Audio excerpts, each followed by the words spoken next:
On passe à l'économie, Emmanuel Dutheil. Ouais. On parle encore évidemment beaucoup de grève ce matin à la SNCF. Une grève qui handicape fortement les usagers, mais qui fait malgré tout des heureux. Oui, vous connaissez l'adage, le malheur des uns fait toujours le bonheur des autres. Et bien parmi ces chanceux, entre guillemets, il y a bien évidemment les sociétés de cars comme Ouibus qui appartient à la SNCF ou Flixbus qui appartient à un groupe allemand. Son directeur général France était notre invité hier soir sur Europe 1 dans Écosystème et il l'a confirmé.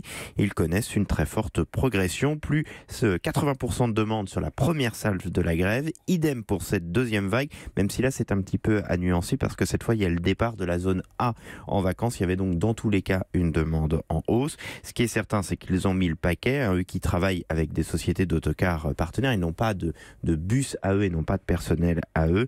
Et ils ont en moyenne 250 cars d'habitude sur les routes. Mais là c'est 50 de plus. Mais pour eux, c'est la meilleure campagne de publicité possible. Oui, là ils ont du mal à cacher le sourire du côté de chez Flixbus. Comme nous le disait son directeur général hier soir, il voit grâce à ces grèves venir des publics nouveaux qui testent pour la première fois le bus. Ceux qui ils veulent bien évidemment garder ces publics. Ils espèrent pouvoir prouver que le bus est une solution alternative et crédible de mobilité.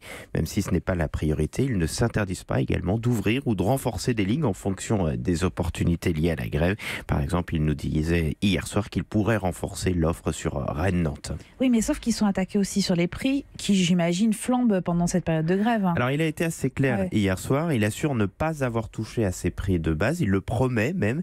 Mais évidemment, comme il y a plus de demandes, c'est assez mécanique. Les prix montent. Il y a moins de prix à petit prix. En tout cas, ce ne sont pas les seuls à en profiter. Tous ceux qui offrent des solutions de mobilité voient la demande s'envoler. C'est le cas, bien sûr, de toutes les sociétés de covoiturage, par exemple. C'est le cas aussi des voitures de location. Chez Ucar, par exemple, en moyenne, le taux d'utilisation est de 70%. Eh bien, là, pendant les grèves, on monte à 90% du parc utilisé. Mais bon, aujourd'hui, on pense quand même à tous ceux qui connaissent encore de très, très grosses difficultés de circulation et qui sont loin de rigoler en ce moment. Europe 1.